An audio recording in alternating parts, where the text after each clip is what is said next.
Hello friends. അപ്പൊ നമ്മുടെ CUT exam PG exam ഒക്കെ അടുത്തിരിക്കുകയാണ്. ഇപ്പൊ പലപ്പോഴും നിങ്ങളൊക്കെ ആലോചിക്കുന്നുണ്ടാവുക എങ്ങനെയാണ് ഈ ഒരു എക്സാമിന് നമ്മൾ അപ്രോച്ച് ചെയ്യാന്നുള്ളതായിരിക്കും, അല്ലെങ്കിൽ ഈ ഒരു എക്സാമിനേഷന്റെ ഒരു സ്ട്രാറ്റജി എന്താണെന്നുള്ളതായിരിക്കും.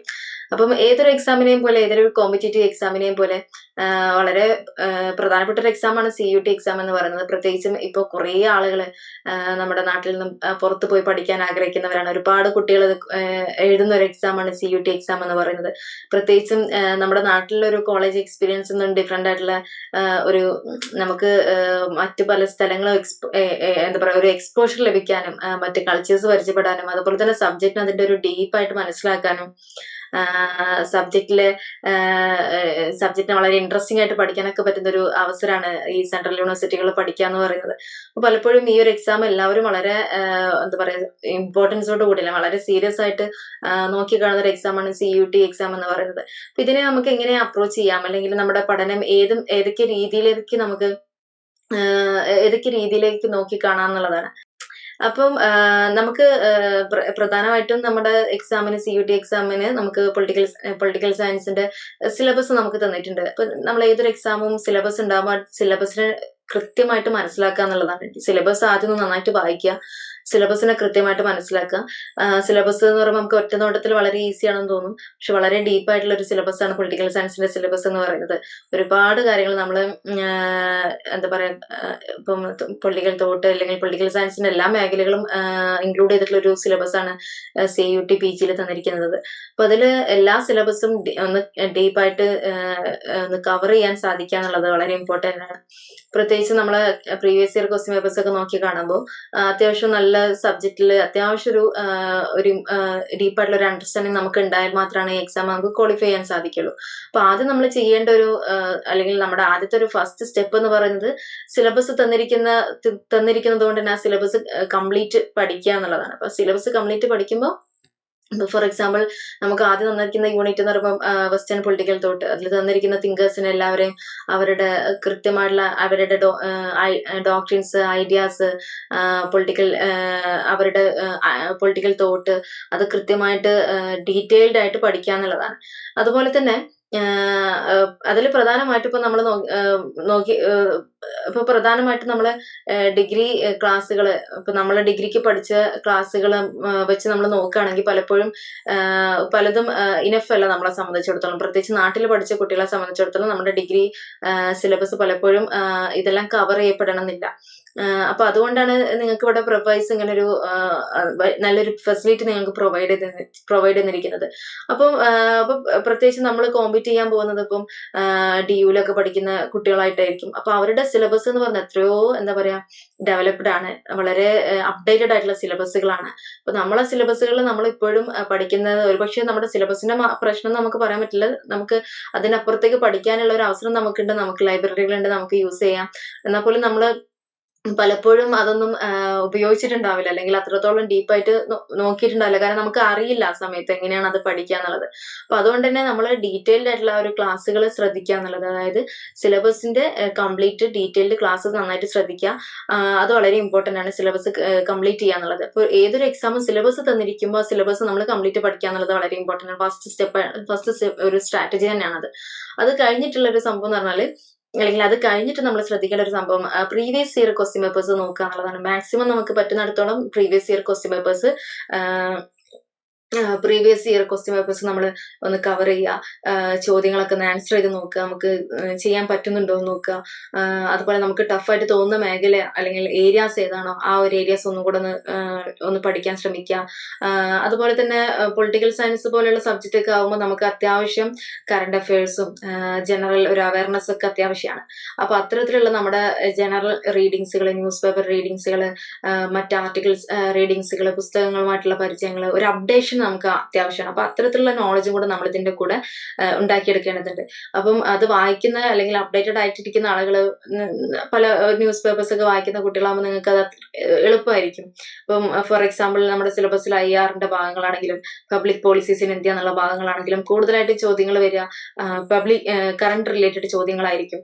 അപ്പൊ അത് നമ്മുടെ as A subject, political science എന്ന സബ്ജക്ട് ഡിമാൻഡ് ചെയ്യുന്ന ഒന്നാണ്. നമ്മുടെ ആ ഒരു അപ്ഡേഷൻ എന്ന് പറയുന്നത് നമ്മുടെ സൊസൈറ്റിയിൽ നടക്കുന്ന കാര്യങ്ങളെ കുറിച്ച് ബോധവാന്മാരായി ബോധവാന്മാരാവാം. അത് national and international, local, national, international ലെവലുള്ള ഇഷ്യൂസിനെ കുറിച്ച് ബോധവാന്മാരാവാം എന്നുള്ളത്. അപ്പൊ അത്തരത്തിലുള്ള ചോദ്യങ്ങൾ ഉള്ളതുകൊണ്ട് തന്നെ കറണ്ട് അഫയേഴ്സ് ശ്രദ്ധിക്കേണ്ടതുണ്ട്. അപ്പൊ സിലബസിൽ കറണ്ട് അഫയേഴ്സ് ഒന്നും ഇല്ല എന്നുണ്ടെങ്കിൽ നമ്മുടെ സിലബസിൽ വന്നിട്ടുള്ള ഭാഗങ്ങളുമായിട്ട് റിലേറ്റ് ചെയ്യപ്പെട്ടുള്ള കറണ്ട് അഫയേഴ്സ് നോക്കുക എന്നുള്ളത് വളരെ ഇമ്പോർട്ടന്റ് ആണ്. അത് വളരെ ഇമ്പോർട്ടന്റ് ആയിട്ടുള്ള ഒരു സ്ട്രാറ്റജി തന്നെയാണ്. മാത്രമല്ല പല കുട്ടികളും പൊളിറ്റിക്കൽ സയൻസിന്റെ ബാക്ക്ഗ്രൗണ്ട് ഒന്നും ഇല്ലാത്ത കുട്ടികളൊക്കെ ഈ എക്സാം എഴുതാറുണ്ട്.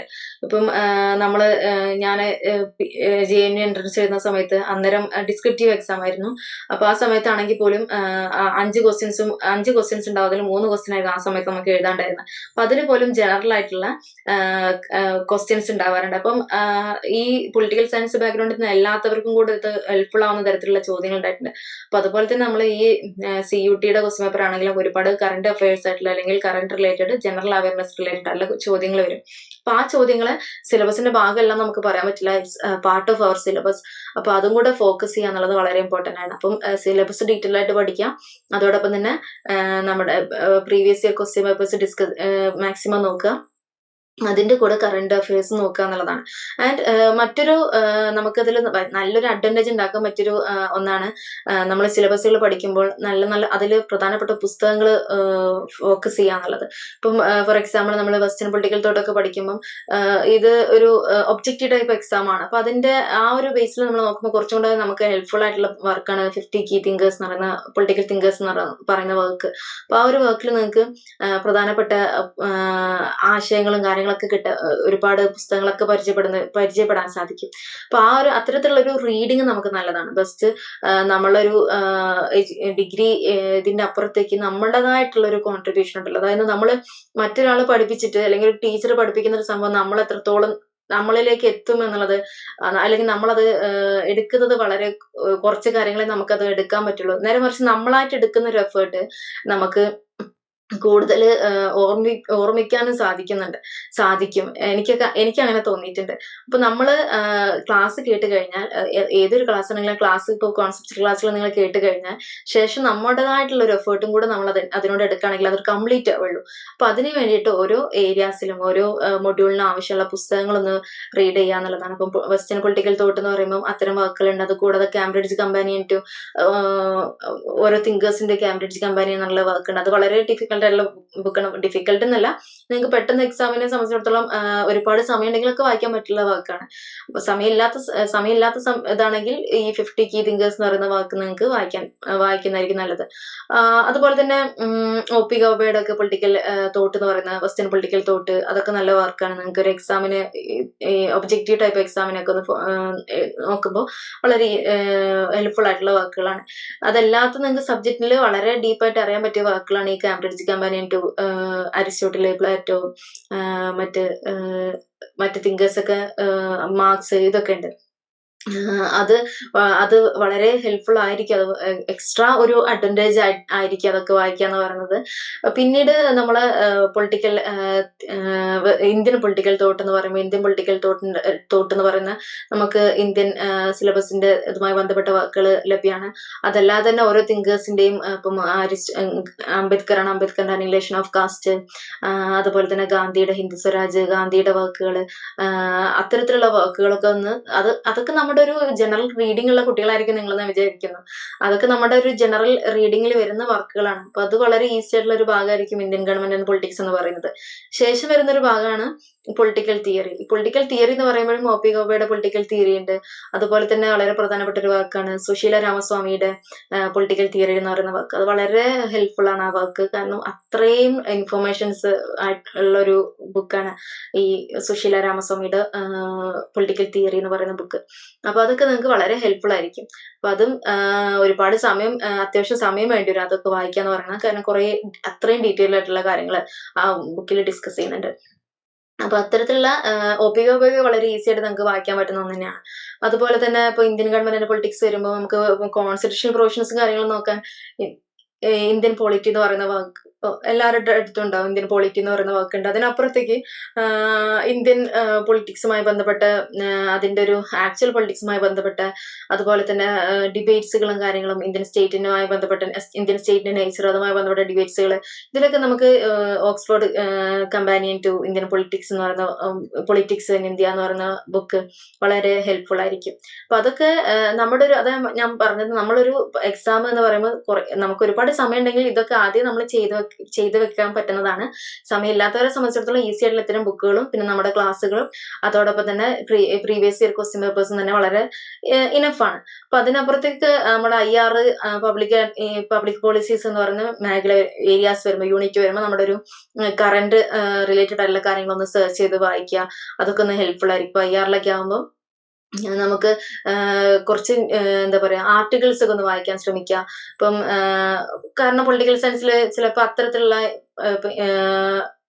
പൊളിറ്റിക്കൽ സയൻസ് എന്ന് പറയുന്ന സബ്ജക്ട് ആയതുകൊണ്ട് തന്നെ നമുക്ക് അത്തരത്തിലുള്ള ഒരു അണ്ടർസ്റ്റാൻഡിങ് വളരെ ആവശ്യമാണ്. അപ്പം എല്ലാ യൂണിറ്റിനെ കുറിച്ചുള്ള ഒരു 3-4 ആർട്ടിക്കിൾസ് മിനിമം ഒന്ന് വായിക്കാൻ ശ്രമിക്കുക. ഒരു കുഞ്ഞു ആർട്ടിക്കിൾസ് ആയിരിക്കില്ലേ, അപ്പൊ അതൊക്കെ ഒന്ന് വായിക്കാൻ ശ്രമിക്കുക. അതുപോലെ ഇഷ്യൂസും കാര്യങ്ങളൊക്കെ ഡിബേറ്റുകളൊക്കെ എന്താണെന്നൊന്ന് അറിയാൻ ശ്രമിക്കുക. ഇതൊക്കെയാണ് നമുക്ക് സ്ട്രാറ്റജി ആയിട്ട് പറയാൻ സാധിക്കുന്നത്. പിന്നെ എക്സാം വളരെ കൂളായിട്ട് പോവുക, എക്സാമിനെ വളരെ കൂളായിട്ട് കാണുക, നന്നായിട്ട് ഹാപ്പി ആയിട്ട് ഇരുന്ന് എക്സാം എൻജോയ് ചെയ്ത് എഴുതുക, നല്ല എന്താ പറയാ ചിന്തിച്ച് ആൻസറുകൾ എഴുതുക എന്നുള്ളതാണ്. അപ്പൊ സ്ട്രാറ്റജി എന്ന് പറയുമ്പോൾ ഇതൊക്കെ തന്നെയാണ്. ഒന്ന് സിലബസ് കംപ്ലീറ്റ് ആക്കുക, 2 പ്രീവിയസ് ഇയർ ക്വസ്റ്റ്യൻ പേപ്പേഴ്സ് നോക്കുക, 3 നമ്മുടേതായ സ്വന്തമായിട്ടുള്ള ഒരു എഫേർട്ട് എടുത്ത് കുറച്ചൊന്ന് വായിക്കാൻ, ഒരു എക്സ്ട്രാ അതും കൂടെ വായിക്കാൻ ശ്രമിച്ചാൽ നിങ്ങൾക്ക് ഫസ്റ്റ് റാങ്കുകളിൽ എത്താൻ പറ്റുന്നതാണ്. ഇപ്പൊ എല്ലാവർക്കും നേടാൻ പറ്റുന്ന ഒരു എക്സാം തന്നെയാണ് CUT എന്ന് പറയുന്നത്. നമുക്ക് എല്ലാവർക്കും നേടാൻ പറ്റും. നമുക്ക് പലപ്പോഴും തോന്നുന്നു നമുക്ക് ഇത് സാധിക്കുമോ എന്നൊക്കെ തോന്നുന്നുണ്ടാവാം. അത് നമ്മുടെ വെറും തോന്നല് മാത്രമാണ്. ഇപ്പൊ ഞാനൊക്കെ വളരെ ആവറേജ് ആയിട്ടുള്ള ഒരു ബാക്ക്ഗ്രൗണ്ടിൽ വന്നതാണ്. അപ്പൊ എന്നിട്ട് JNUവിൽ ക്ലിയർ ചെയ്യാൻ പറ്റുന്നത് നിങ്ങൾക്ക് എല്ലാവർക്കും ക്ലിയർ ചെയ്യാൻ പറ്റുന്നത് തന്നെയാണ്. അപ്പൊ നമ്മുടെ ഒരു എഫേർട്ടും നമ്മുടെ താല്പര്യം നമ്മുടെ അതിലോട്ടുള്ള ആ ഒരു ഡിസയർ ഉണ്ടല്ലോ, ഒരു ഫയർ ഉണ്ടല്ലോ, അതാണ് മെയിൻ ആയിട്ടുള്ള ഘടകം. അപ്പൊ അതിനുവേണ്ടി നമ്മൾ കിട്ടുന്ന സമയം മാക്സിമം യൂട്ടിലൈസ് ചെയ്യുക, നന്നായിട്ട് പ്രിപ്പയർ ചെയ്തിട്ട് പോയി എഴുതുക. ഡിഗ്രിക്ക് ഞാൻ പഠിച്ചതാണ് എന്ന് കരുതി വളരെ ഈസിയാണ് ലാഘവത്തോടെ നമ്മൾ പോയിട്ട് കാര്യമില്ല. നമ്മൾ എക്സാമിന് പ്രിപ്പയർ ചെയ്യുക. കാരണം നമ്മൾ പറഞ്ഞു നമ്മുടെ നാട്ടിൽ പഠിക്കുന്നവരാണെങ്കിൽ നാട്ടിൽ പഠിച്ചതിന് അപ്പുറത്തേക്ക് കുറെ കാര്യങ്ങളുണ്ട് നമ്മുടെ സിലബസിൽ കവർ ചെയ്യപ്പെടാത്ത. അപ്പൊ അതൊക്കെ അറിയണമെന്നുണ്ടെങ്കിൽ ഈ ക്ലാസ്സുകളൊക്കെ കേട്ട് പ്രിപ്പയർ ചെയ്ത് എന്നിട്ട് കൂളായിട്ട് ഹാപ്പി ആയിട്ട് പോയിട്ട് എക്സാം എഴുതാന്നുള്ളതാണ്. അപ്പൊ എല്ലാവർക്കും എക്സാമിന് എല്ലാവിധ ആശംസകളും നേരുന്നു. Thank you.